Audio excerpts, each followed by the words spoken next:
సందేశాలను amazing facts ministry స్నేహితులు మీ కొరకై సమర్పిస్తూ ఉన్నారు. ప్రపంచంలోనే భయంకరమైనటువంటి శబ్దమేమనగా కర్కటోవలో జరిగినటువంటి అగ్నిపర్వతం పగిలిపోయిన శబ్దమే. అది దక్షిణ ఇండోనేషియాలో 1883లో జరిగింది. దీని యొక్క శబ్దాన్ని మీరు గమనించినట్లయితే 100 మెగాటన్ యొక్క TNT, దీని శబ్దము 3000 మైళ్ళ దూరంలో ఉన్నటువంటి హిందూ మహాసముద్ర తీరంలో ఉన్న ద్వీపం వరకు వినిపించింది. దాదాపుగా 36,000 మంది చనిపోయారు.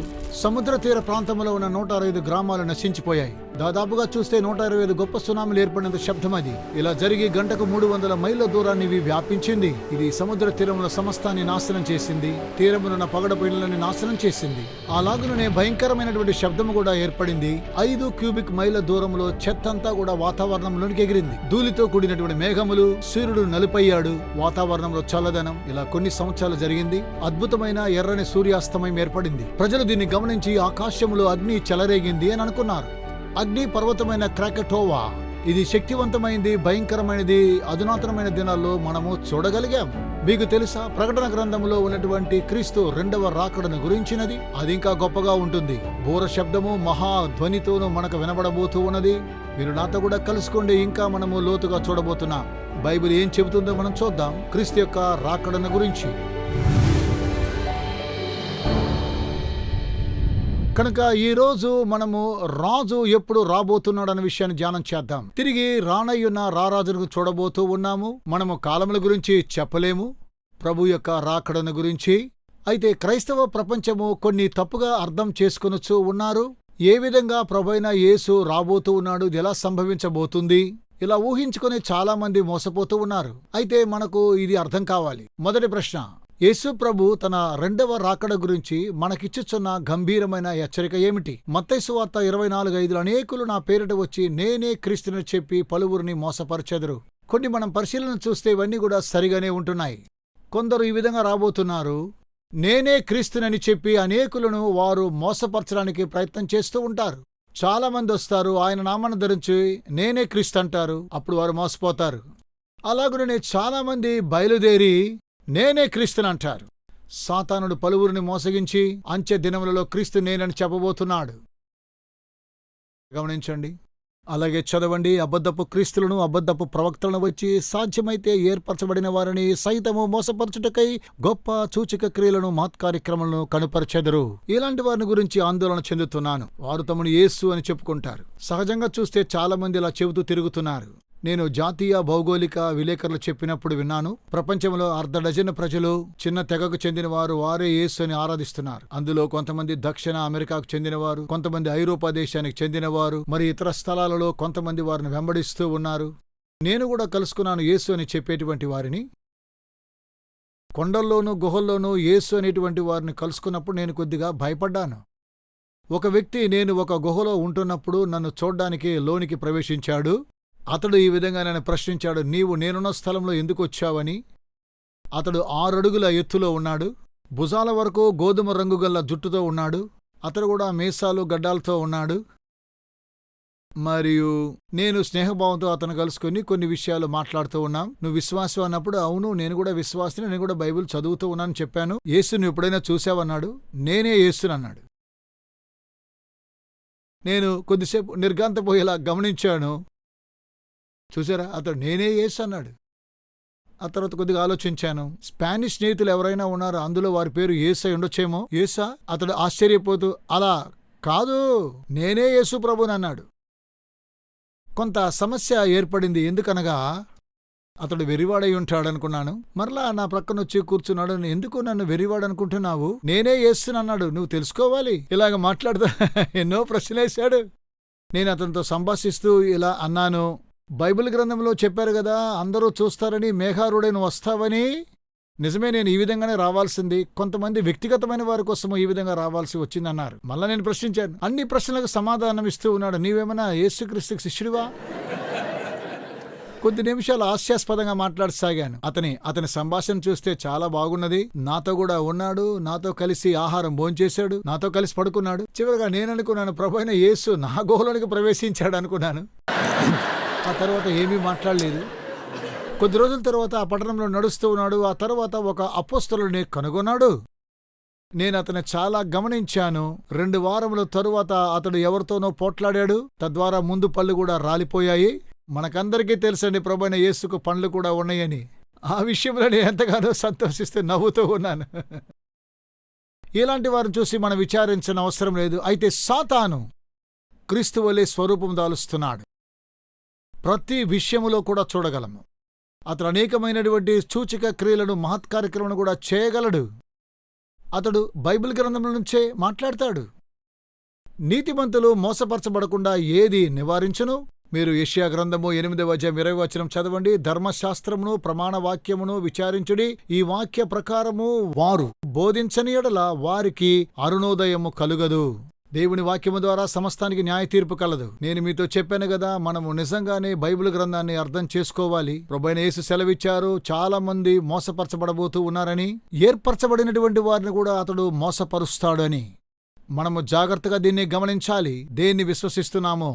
ఒకవేళ మీలో ఎవరైనా ప్రభువైనటువంటి యేసుక్రీస్తు తానే అని చెప్పినప్పుడు మీరు వెళ్ళి చూడగలరా? అబద్ధపు క్రీస్తును చూచుటకు వెళ్ళుట సురక్షితమేనా? ప్రభువైన యేసు అంటున్నాడు మత్తయి సువార్త 24:26లో, కాబట్టి ఎవడైనా ఇదిగో అరణ్యములో ఉన్నాడని మీతో చెప్పినను వెళ్ళకుడి. వెళ్ళరాదు, అక్కడికి వెళ్ళి చూడనవసరం కూడా లేదు. అరే 13వ ఛానల్ను తిప్పండి, యేసయ్య యెరూషలేములో ప్రత్యక్షమయ్యాడని. నేను ఆ వైపు కూడా చూడనండి. ఎందుకంటే సాతానుడు నడుచుకునేలా చేస్తాడు. తను మాట్లాడి కొంతమందిని ఈ విధంగా నడుచుకునేలా చేస్తాడు. అలాగే దర్శనాన్నిచ్చి కూడా మనుషుల్ని మోసం చేస్తాడు. దృశ్యము ద్వారాను, శబ్దము ద్వారాను, టెలివిజన్ ద్వారా ఆకర్షిస్తాడు. వీరెండిటి ద్వారా ఆకర్షిస్తాడు. కనుక నా దగ్గరున్న టీవీ అధికమైనటువంటి స్పష్టత కలిగింది. అది 3Dలో ఉన్నది. అది చాలా శక్తివంతమైనటువంటిది. మనం అలా చూడకూడదు. యేసు ప్రభువు తిరిగి వచ్చు సమయమును గూర్చి మనమేమి తెలుసుకొనగలము? ఈ విషయాన్ని గురించి కొంతసేపు మీతో చర్చించాలని కోరుతూ ఉన్నాను. కొన్ని స్పష్టంగా చెప్పాలనుకుంటున్నాను. మొట్టమొదటిగా ఆయన రాకడను గురించి మనం తెలుసుకోవడాన్ని బట్టి ప్రభువైన యేసు మనల్ని ఏమాత్రం తప్పుగా నడిపించరు. అయితే ఆ దినమును గూర్చియు ఆ గడియను గూర్చియు ఏ మనుష్యుడైనను ఎరుగడు. ఎవరు కూడా తెలియదండి. అయితే సూచనలు తెలియజేశాడు. నేను కొన్ని లెక్కలు వేశాను, నాకు తెలియదు. కాలము సమయం తెలియదు, కానీ నెల గురించి చెప్పగలను. అయితే ఇవన్నీ భయంకరమైన విషయాలు. ఎందుకు ఆ దినాన్ని గురించి తెలుసుకోవాలి? అంతవరకు వేచి ఉండాలి అనుకుంటున్నావా? ఆయన చెప్పినట్టు తిరిగి వస్తాడు. రేపు కూడా రావచ్చునేమో. లేక నీవు చనిపోతే మీరు పునరుద్ధానం గురించి గ్రహించాలి గాని మనమే ఎల్లప్పుడూ సిద్ధంగా ఉండాలి.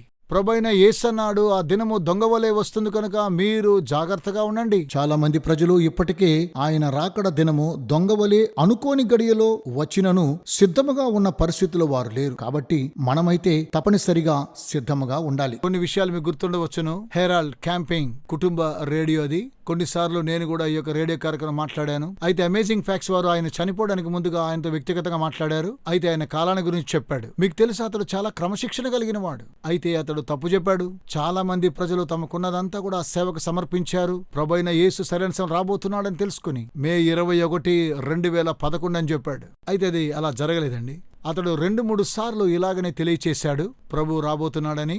ఏం జరిగిందో తెలుసా? మీకు ఆశ్చర్యకరం చెబుతాను.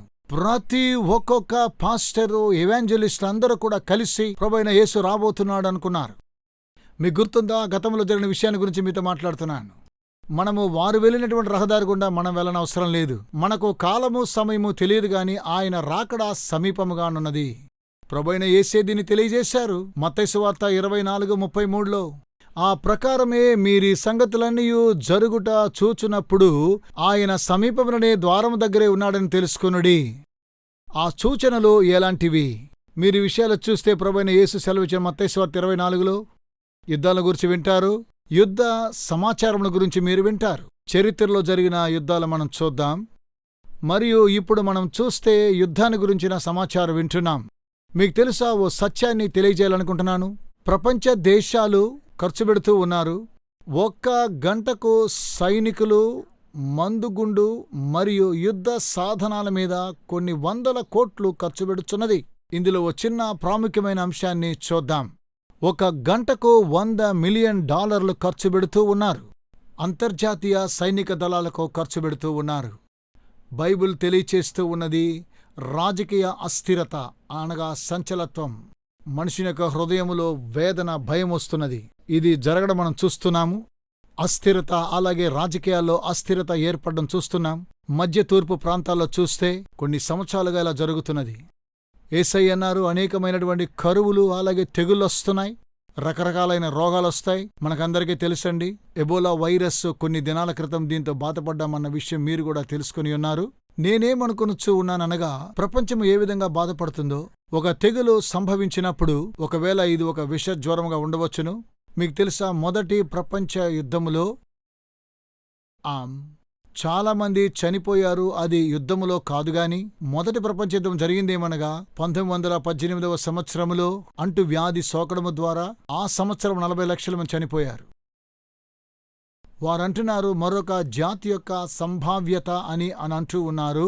వ్యాధి నిరోధకాన్ని గురించి ఏ విధంగా దీన్ని వ్యాపింపచేయమనగా, అంతర్జాతీయంగా విమానములో పయనిస్తున్నప్పుడు చాలా మంది ప్రజల ద్వారా జరుగుతుంది. ఇది చాలా కఠినమైనటువంటిది. ప్రయాణికులతో కలిసినప్పుడు అది ప్రతి స్థలంలో వ్యాపిస్తున్నది. దీని గురించి నేను ఏమాత్రం పట్టించుకోను. ఇవన్నీ కూడా సూచనలే. ఆయన తెగులు గురించి చెప్పాడు, అలాగే ప్రకృతి వైపరీత్యాల గురించి చెప్పాడు. 2004 మరియు 2014 మధ్య 8.0 తీవ్రతతో కూడిన 18 భూకంపాలు లేదా దాడికి ప్రతిదాడులు జరిగే స్థలాలు ప్రపంచవ్యాప్తంగా ఉన్నాయి. అది గత శతాబ్దపు సగటు రేటుకు 265% పెరుగుదల జియోలాజికల్ సొసైటీ ఆఫ్ అమెరికా వారు తెలియజేశారు. ఇప్పుడు మనం ఈ సమస్యకున్నటువంటి తీవ్రతను గురించి మనం చూశాం. ఎందుకు ఈ యొక్క గుర్తుల గురించి తెలియజేస్తూ ఉన్నాను. మనం ఎప్పుడు యుద్ధాల గురించి విన్నాం, అనేక సార్లు తెగులు కూడా వస్తూ ఉన్నాయి.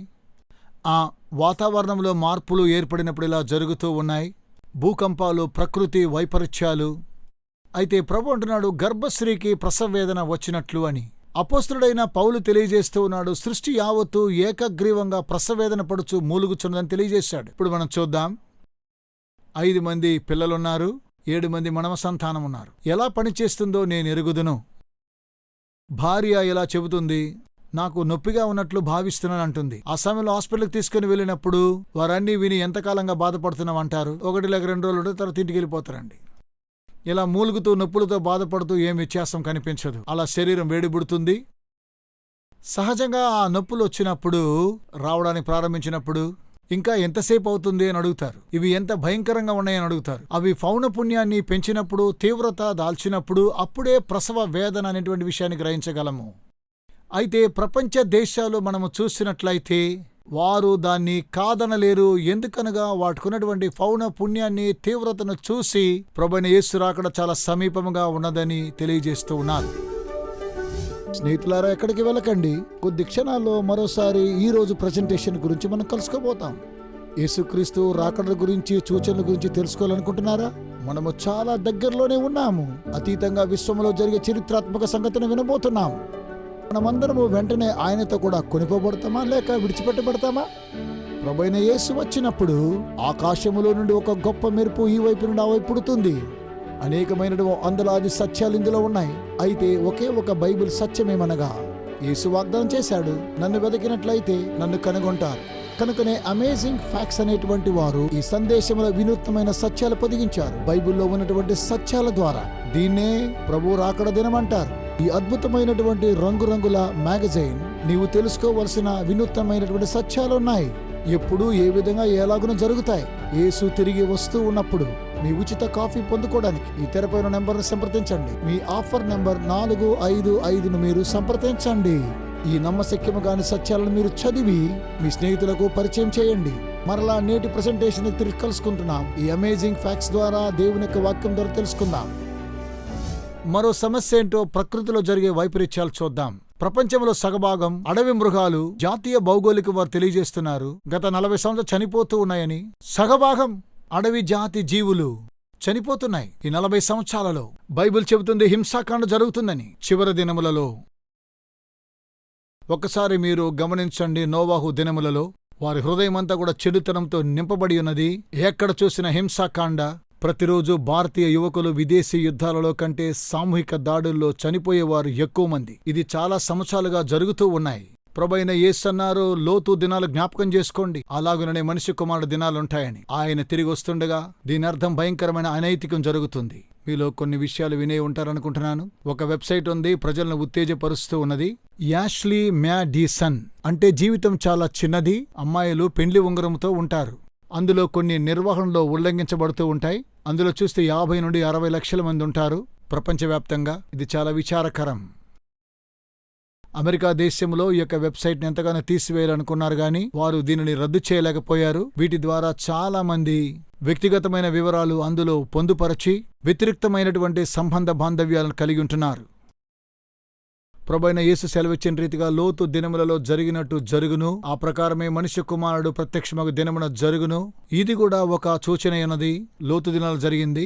అది నేడు కూడా వారు స్త్రీ పురుషులైనటువంటి వ్యత్యాసం లేకుండా అలా చేశారు. ఇదేనండి ప్రపంచంలో నేడు జరిగేటువంటి సమస్య కూడాను. నేను చెప్పేది మీరు జాగ్రత్తగా వింటూ ఉన్నారా? అయితే బైబిల్ స్పష్టంగా తెలియజేస్తుంది. అయితే ఇప్పుడు మీరు ఏం చేస్తూ ఉన్నారన్న విషయాన్ని మీరు గ్రహించుకోవాలి. నన్ను నేను ఒక మనిషినిగా నేను గుర్తించుకోవాలి. నన్ను నేను ఏమని గుర్తించుకోవాలనంటే, లేదా వీటి మధ్యలో ఏదై ఉండాలి. ఒక డ్రైవర్కు లైసెన్స్ ఉన్నట్లుగా లైంగిక పద్ధతిలో కూడా నీకు కూడా అనుమతి కలదని చేస్తూ ఉన్నావా? దేవుడు స్త్రీ పురుషులు ఇద్దరుగా చేశాడు. అంతేనండి. అధిక జనాభా దీన్ని గమనిస్తే 5,000 సంవత్సరాల క్రితము ప్రపంచంలో లక్షల్లో చూస్తూ ఉన్నాము. 130 సంవత్సరాల తరువాతనే మరో కొంతమంది జన్మించారు. 30 సంవత్సరాల తరువాత 30 లక్షల మంది, 15 సంవత్సరాల తరువాత 15 లక్షల మంది. నాకు గుర్తుందని 30 లక్షల మంది ఉండేవారు. అయితే ఇప్పుడు 8 బిలియన్ల ప్రజలున్నారు. నాకు కూడా ఓ ఆశ్చర్యమైన సంగతి కలదు. ప్రభువైన యేసు శీఘ్రంగా రావడానికున్న సూచనేమనగా ఇది దానియేలు గ్రంథం 12వ అధ్యాయంలో కలదు. దానియేలు, నీవు ఈ మాటలను మరుగుచేసి అంత్యకాలం వరకు ఈ గ్రంథమును ముద్రించుము. చాలా మంది నలుదిశలు సంచరించినందున ప్రజలు నలుదిశలు సంచరిస్తూ ఉన్నారు. ఈ మ్యాగజైన్ తెలియజేస్తూ ఉన్నది, మానవ చరిత్రలోనే మునుపెన్నడూ జరగని విధంగా ప్రజలు తమ ఇళ్లకు దూరంగా సుదీర్ఘ ప్రయాణాలు చేస్తున్నారు. ఇలా వ్యాపిస్తూనే ఉన్నారు. అంతర్జాతీయంగా పయనిస్తున్నారు. ఇది ఇలా జరుగుతూనే ఉన్నది. ప్రజలు నలుదిశలు తిరుగుతున్నారు. విమానాలన్నీ కూడా రద్దీగా ఉన్నాయి. ఆ తర్వాత ఆయన అన్నారు, మరలా దానియేలు గ్రంథం చూడండి, మరియు తెలివి అధికమగును. చూడండి, ప్రజల్లో తెలివి కలదు గాని అయితే జ్ఞానం ఎంతమాత్రం కూడా లేదు. జ్ఞానం అనగా తెలివి చేత ఏం చెయ్యాలి అని, జ్ఞానంతో అనువాయుధాన్ని చేస్తాం, తెలివితో ఎప్పుడు ఉపయోగించరాదని తెలుసుకొనుచున్నాం. కనుక మానవాళికి ఎక్కువగా జ్ఞానం అవసరమయ్యున్నది. మీలో ఎంతమందికి తెలుసో నాకు తెలియదు గాని ఒక క్షణం ముందుగా మనం చూశాం కదా, మరియు తెలివి అధికమవుతున్నదని. ప్రపంచంలోనే విజ్ఞాన శాస్త్రంగా పరిశోధించబడింది. 17 మైళ్ళ దూరానికి సొరంగాన్ని ఫ్రాన్స్, స్విట్జర్లాండ్ దేశముల మధ్య కలదు. అప్పుడు భూగర్భములో 500 మీటర్లకు లోతుగా 10,000 మంది విజ్ఞాన శాస్త్రవేత్తలు వారు అందులో ఒంటరిగా ఉండడం కనుగొన్నారు. దీన్నే వారు హిగ్స్ బోసన్ అని అంటున్నారు. దీన్నే వారు దేవుని కణం అంటున్నారు. చూడండి, పరిశోధనలో ఎంత ఉన్నతంగా వెళ్ళిపోయాయో. వారుకున్నటువంటి ధనమంతా కూడా వారు పరిశోధించి కనుగొనాలని ఎంతగానో ప్రయత్నం చేస్తున్నారు. ఎక్కడి నుండి వచ్చాయని వారు కనుగొన్న విషయాలు చెప్పాలంటే చాలా సమయం పడుతూ ఉన్నది. గనుక గత శతాబ్దంలో కనుగొన్నారు. అందులో కొంతమంది మన మధ్యలో ఉన్నారు. ఇక్కడ కొంతమంది కిరోసిన్ దీపాలను ఉపయోగించారు కదా. ప్రజలు దీన్ని ఒకసారి గుర్తు చేసుకున్నట్లయితే, గుర్రము ఏ పాయింట్ నుండి బి పాయింట్కి వెళ్ళినప్పుడు చూడండి ప్రపంచము ఏ విధంగా మరో సంతతితో మార్చబడింది. అయితే మనకో ప్రాముఖ్యమైన సూచన ఏమనగా మత్తయి సువార్త 24:14 కలదు. ప్రభువైన యేసు అన్నారు, మరియు ఈ రాజ్య సువార్త సకల జనములకు సాక్ష్యార్థమై లోకమందంతటను ప్రకటింపబడును. అటు తరువాత అంతము వచ్చునని ప్రభువు సెలవిస్తూ ఉన్నాడు. అంతం వస్తుందా? అవునండి, అంతము వస్తుంది, రానే వస్తుంది. లోకమందంతటా సువార్త ప్రకటించబడుతుందా? మునుపెన్నడూ లేని విధంగా. చూడండి, మీరు గ్రహించండి, ఇది కొన్నిసార్లు శాటిలైట్ ద్వారా కూడా వెళుతూ ఉన్నది. వ్యత్యాసమైనటువంటి శాటిలైట్స్ ద్వారా, అలాగే ఇంటర్నెట్ ద్వారా వెళుతున్నది. అనేక మంది ప్రజలు వివిధ దేశాల నుండి, ఆస్ట్రేలియా, నార్వే నుండి అలాగే గ్రహాంతరాలకు వెళ్ళిపోతున్నది. అలాగే చైనాలో అమేజింగ్ ఫ్యాక్ట్స్ ద్వారా వచ్చినటువంటి మొట్టమొదటి క్రైస్తవ పరిచర్య ఏ మత శాఖకు సంబంధించింది కాకుండా బహిరంగంగా సువార్తను చైనాలో ప్రకటించాం. గత 59 సంవత్సరాలుగా వాటిని వీడియో టేప్ ద్వారా పంపించాం. ఈ కార్యక్రమాలన్నీ కూడా చైనా దేశం అంతా కూడా ప్రదర్శించబడ్డాయి, తర్జుమా చేయబడ్డాయి. కనుక సువార్త ప్రకటించబడుతున్నది ప్రపంచవ్యాప్తంగా. ఇంటర్నెట్ ద్వారా ఈమెయిల్ వస్తున్నాయి. మధ్య తూర్పు ప్రాంతాల్లో వారు కార్యక్రమం చూస్తూ ఈమెయిల్ పంపిస్తున్నారు. ఒకవేళ ఈ కార్యక్రమాన్ని నేను చూడనట్లయితే నా జీవితం ప్రమాదంలో పడిపోయేదేమో అనుకునేవారు. వారు చూస్తున్నారు ప్రపంచవ్యాప్తంగా సువార్త ప్రకటించబడుతుంది. కనుకనే ప్రభువైన యేసు రాబోతున్నాడు. అందరూ విశ్వసిస్తారని ప్రభువు చెప్పలేదు. అన్ని దేశాలకు సాక్షార్థంగా ఉంటుందన్నాడు. అయితే అంతము ఎప్పుడు వస్తూ ఉన్నది. కనుక మనం సిద్ధపడాలి యేసు రాకడ కొరకై. యేసు ప్రభు రెండవ రాకడయందు దేవదూతలు ఏమీ చేయుదురు. బైబిల్ తెలియజేస్తున్నది, తన దూతలను వారు ఆకాశం యొక్క ఆ చివరి నుండి ఈ చివరి వరకు నలుదిక్కుల నుండి ఆయన ఏర్పరచుకున్న వారిని పోగు చేతురు. వారినందరినీ కూడా పోగు చేసిన పిదప ప్రభుతో కూడా కొనిపోబడతారు. మనము యేసు ప్రభు రెండవ రాకడ సరిగ్గా ముందు జీవించుచున్నాము గనుక ఈ గంభీరమైన మనోహరమైన సంఘటనతో మనకున్న సంబంధమును ఎట్లు చూడగలము? మీరనుకుని గడియలో మనుష్య కుమారుడు వచ్చును గనుకుని మీరును సిద్ధముగా ఉండుడి. మత్తయి సువార్త 24:44. నేను ఇలాంటి కార్యక్రమాన్ని ఒకటి చేశాను 1999లో. 1000 ఏళ్ల జ్వరం అది. ప్రపంచవ్యాప్తంగా అనుకున్నారు ప్రపంచం ముగిసిందని Y2K ద్వారా. మీకు గుర్తుందా ఈ విషయం? ఇవన్నీ అబద్ధమునకు తల్లి లాంటి సంజ్ఞలు. ప్రజలందరూ కూడా అటూ ఇటూ పరిగెత్తుతూ ఉన్నారు. ఏం చేయాలో అర్థం కాలేదు. వారు గార్బాంజో బీన్స్ అనే స్థలాలు నివసించేవారు. వారికి ఉన్నటువంటి క్రెడిట్ కార్డ్స్ అంతా కూడా వ్యయపరుచుకున్నారు. ఈ ప్రపంచము అంతముకొచ్చింది Y2K ద్వారా. అందరూ అనుకున్నారు 2000 సంవత్సరాలు ఏదో జరగబోతున్నది. నా పాత టేబుల్ చూసి వినండి ఇప్పుడు ఏం జరగబోతుందన్న విషయం.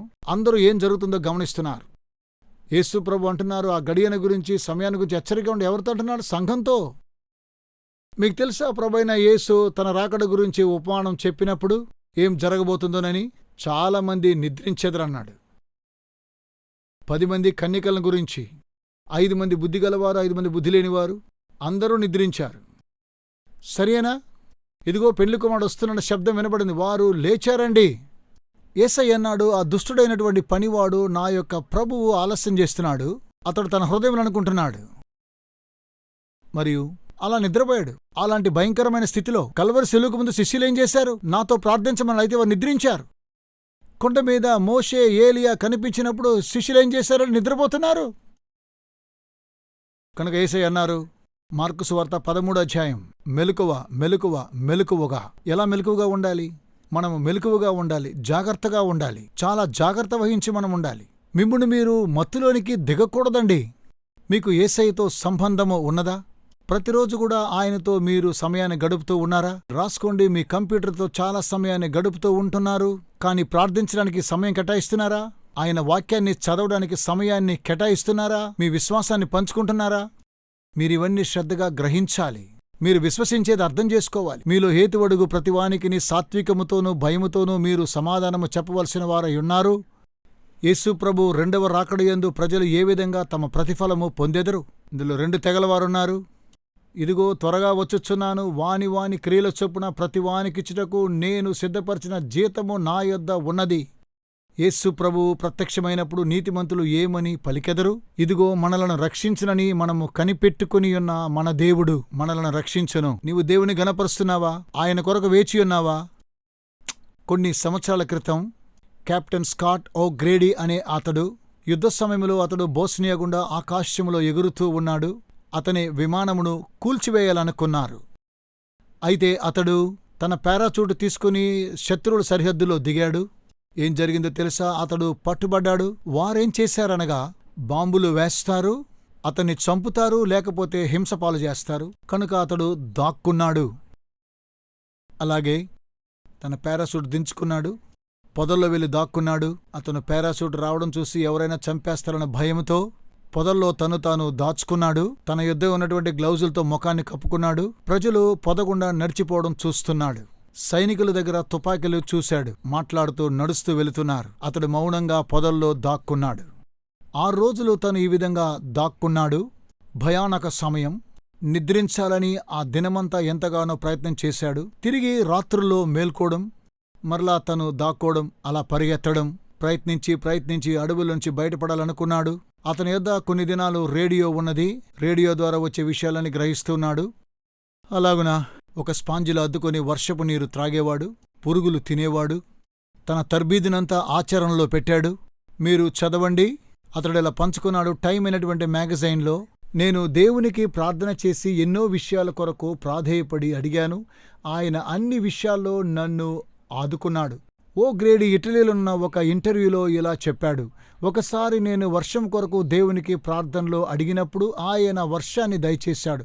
మరొకసారి దేవా, నేను బ్రతిక ఉన్నానని తెలుసుకొని నన్ను కాపాడడానికి ఎవరినైనా పంపించమని అడిగినప్పుడు ఏమి జరిగి ఉంటుందో మీరే ఊహించుకోండి. ఆ రోజు రాత్రి అతనికేం జరిగిందో తెలియలేదు.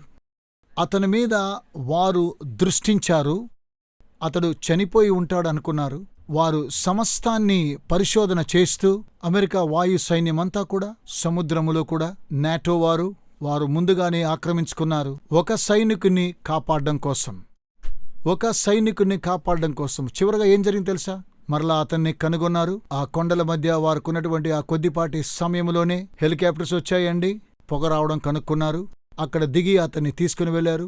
మరియు అతడు ఎంతగానో కృతజ్ఞత చెల్లించాడు. ఎందుకంటే కాపాడబడ్డాడు, శత్రువు చేతిలో నుండి కాపాడబడ్డాడు. అయితే మనమందరం కూడా 6000 సంవత్సరాలు అయినప్పటికీ ప్రభువైన యేసు మనల్ని మర్చిపోయాడా?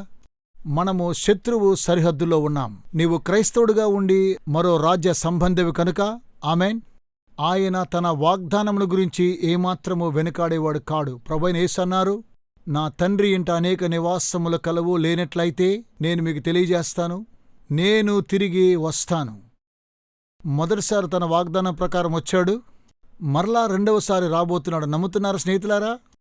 ఆయన మనల్ని తిరిగి తీసుకుని వెళ్ళాలనుకుంటున్నాడు. అక్కడ నొప్పి, బాధ, విచారం ఏదీ లేదు. ఈ జీవితంలో మనం తెలుసుకోవాల్సిందేమనగా ప్రభువైన యేసును తెలుసుకోవాలి, యేసును పంచిపెట్టాలి. ఈ ప్రపంచము అంతము కాదు. మీకు నాకు ఇది అంతము ఏమాత్రము కాదు. ఇవన్నీ కూడా మీరు ఆలోచన చేసుకోండి. ఇదేదో ఒక కట్టుకథ కాదు, ఇది వాస్తవమైనటువంటి చరిత్ర. ఇది సువార్త సందేశం. ఆ తరువాత మరో ప్రపంచానికి వెళ్తాం. ఆమేన్. ప్రభువైన యేసుక్రీస్తు వారి యొక్క రాకడను గురించి మనము విశ్వసించాలి. ఈ యొక్క సత్య సందేశాన్ని, ఈ ముగ్గురు దేవదూతల సందేశాలను అంచె దినాల్లో ప్రపంచానికి తీసుకుని వెళ్ళాలి. మనం ముగించబోతున్నాం. మీలో ఎంతమంది వారిలో ఒకరుగా ఉండాలనుకుంటున్నారు? ఈ సందేశాన్ని ఇతరులకు తెలియజేస్తాను.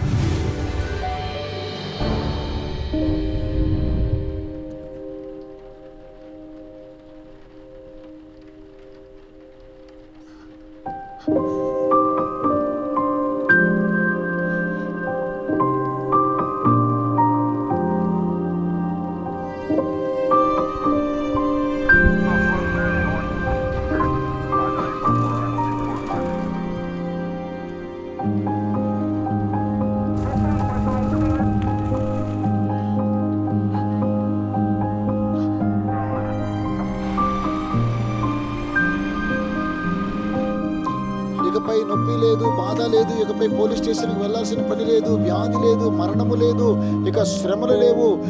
నిజమైనటువంటి స్నేహితులకు వేదన, బాధలన్నీ కూడా ఈ ప్రపంచంలో నుంచి దేవుడు వాటిని తీసివేస్తూ ఉన్నాడు. సాత్వికులు ధన్యులు, వారు భూలోకమును స్వతంత్రించుకొందురు. నేను ఆకలిగొంటిని, మీరు నాకు ఆహారాన్నిచ్చితిరి.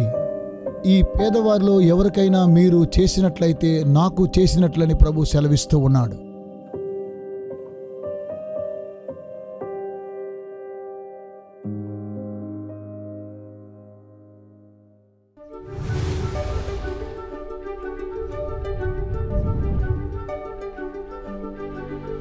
మర్చిపోకండి, ఈరోజు ఉచిత ఆఫర్ని పొందుకోవడం కోసము మీరు చేస్తూ ఉన్నటువంటి సహాయాన్ని బట్టి మీకు వందనాలు తెలియజేస్తూ ఉన్నాం. యేసుక్రీస్తు సువార్తను ప్రపంచానికి తీసుకుని వెళ్ళాలి. రాబోయే వారం మాతో కూడా కలుసుకోండి. దేవుని యొక్క వాక్యం ద్వారా లోతైన సత్యాలు తెలుసుకుందాం. ఆశ్చర్యమైన సత్యాలు మనం నేర్చుకోబోతున్నాం.